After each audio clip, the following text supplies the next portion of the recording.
No fascist USA! I distinctly have this memory in my brain where I'm in line with my classmates walking down to the cafeteria, and I see an SRO always in our lobby, and he'll always like high five the white students, but then he'll give the side eye to like the black and brown students. So just to have those experiences and then not have anyone to go to talk to, like a counselor or a psychologist or a social worker, is really, really disheartening and heartbreaking. When do we want justice? When do we want it? Now! If we don't get it, shut it down! We don't get it, shut it down! We don't get it, shut it down! We don't get it, shut it down! We don't get it, shut it down! We don't get it, shut it down! We don't get it, shut it down! They specifically target, Black students for like the smallest amount of things, and even for the same things that like other white students do.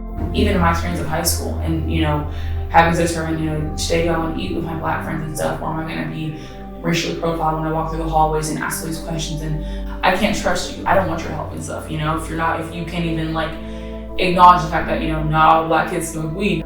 We are under a declared state of emergency. There is a curfew in place. You are ordered to disperse immediately and return to your homes. There is a fine result in your arrest. There's one school where it's like the AP smart kids side, and then there's another, there's like a racial divide. And so there's a standardized classes, right? And we always see the SROs always checking on the standardized classes, right? All the Black and Hispanic kids are in like the standard classes. Disperse immediately and return to your homes. Failure to comply will result in your arrest. Mother, I don't want a fancy funeral. I don't want a coffin made of stained oak wood so glossy you can see your own tears. I don't want a soft lining that my skin won't feel. I don't want your sobs to echo in an open sanctuary as their God's stained glass smile beams down. No. And Father, I don't want to wear a suit. Bury me in the shirt he shot me in, the plain white tee that Mr. Officer will so kindly turn into a Yeezy shirt. See, it's poetic that I will die in clothes I couldn't afford to live in, and make sure you put my hands up so the ministers can see where bullets crucified me as I tried to swat them away like mosquitoes that don't drink the blood they draw from my skin. And please, don't let Black Lives Matter come to my funeral. Because where Black Lives Matter goes, all lives matter follows, and I don't want you to have to explain to my sister why people are protesting my funeral. People who are so quick to say all lives matter, but they don't care about the refugees we bomb with drones, or the small Asian children that build our phones, or the migrant workers that toil in our soil, or the Native Americans losing their land over oil, but they scream blue lives matter, like blue lives don't murder, like blue lives exist, like they can't take off their uniform, like I can take off my skin, like how do you tell me I don't matter? Like all I want to say is that they don't really care about us. And speaking of Michael Jackson, please, sing no hymnals at my funeral, only old Negro spirituals that our old Negro spirits will recognize and harmonize with. I want you to lead me to them, lift every voice and sing me by and by the lifting skies and stormy seas. Please take me to the King and leave me there. Do not put me on a t-shirt. I have no wish to be a fashion statement. Hold no marches in my name. I have no wish for them to step on it. Do not complain to social media. I have no wish to be a hashtag. Just don't learn who I am. I give no poet permission to pervert my name for points at poetry slams, and do not let them tell you I had a gun. God forbid they catch us with one, because the first one to fight for their right to bear arms is the last one to fight for mine, and the same one to hear he had a weapon and think he deserved it. And they give him paid leave as a salute to his service. See, they want us to know that they think that we're worthless, so if they pull up behind your ride, it's okay to be nervous, just don't run. Police started as slave catchers, so you won't get far, and these days they pump rounds into cars like the tank is empty, so just sit back, relax. Update your profile while he's profiling you.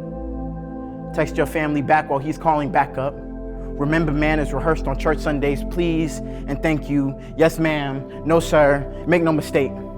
Your manners might not change your fate, but at least you'll die in your Sunday best because they kill people. Real people.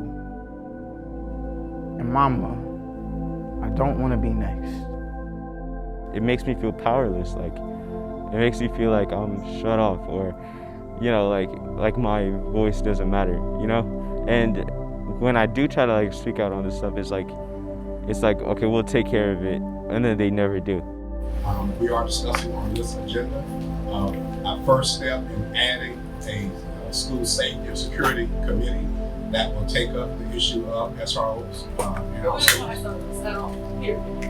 I'm saying, you know what I'm here. Yeah.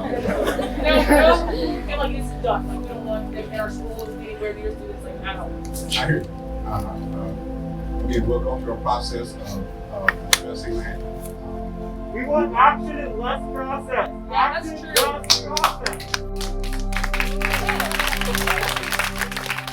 If Wake County is going to say we're going to be pioneers and we're going to be diverse and have equality and equity, then like we have to show it. Don't just say it. Don't just say, you know, look at the stats of Menlo High School. You know, we seem so diverse, but in the classrooms are completely segregated. It is not going to happen overnight. I can tell you that. It is not going to happen without some other plan in place. I can tell you about that. So we're working on that. So with that, I've got to run back into Mr. Sutton, in 2013, we had a school safety force to explore the school safety issue. It's been 7 years. Actions speak so much louder than words. Don't just listen to Black students, but listen to us, take our demands, and then do it. 1, abolition of SROs. Number 2, staff accountability. 3 is a platform for minority students to speak, and more specifically Black students. Number 4 is a safe and organized system to report sexual harassment of any kind.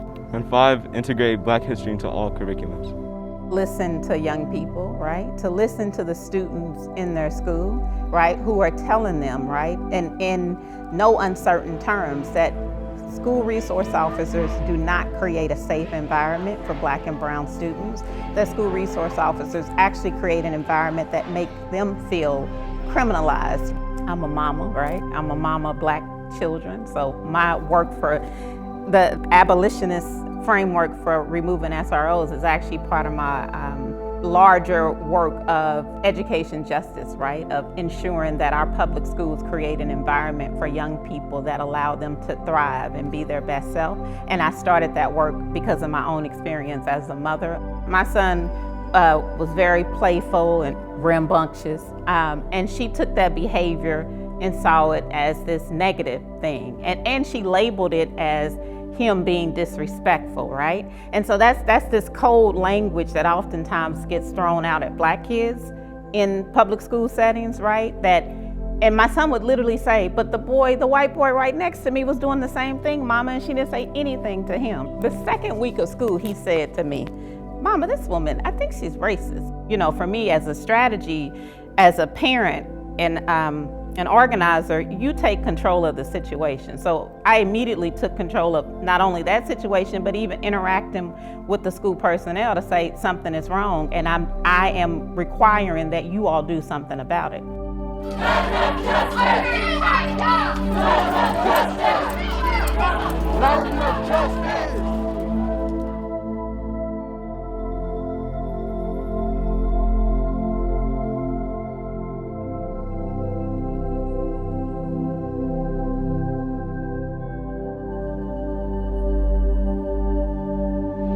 I think it's important to not only, you know, give back or defund and abolish, you know, SROs, but take that money and put it to things that will actually help us so we can grow and become better. Being a high schooler is already a struggle. We need support, you know, there's a lot of mental health issues going on through the community, but we don't have the support, you know, that we need to get through this kind of stuff. Menlo has over 2,000 students, but only 5 guidance counselors. That's unbelievable. Teachers should being able to get the funding that they need, right? I see so many teachers having to buy their own supplies. You know, a lot of my teachers have like 2 to 3 jobs just to, you know, and just to pay for their own crayons or pencils or markers, all this other stuff. That should be supplied by, you know, our own county. I won't be going back to school, but millions of kids will, and they have a permanent 5-day out of the week SRO, but they have a 2-day out of the week nurse. And if you don't see a problem with that, then I don't really know what to tell you. I hope you guys listen to us. Just know Wake County Black Student Coalition, we're not stopping until this happens.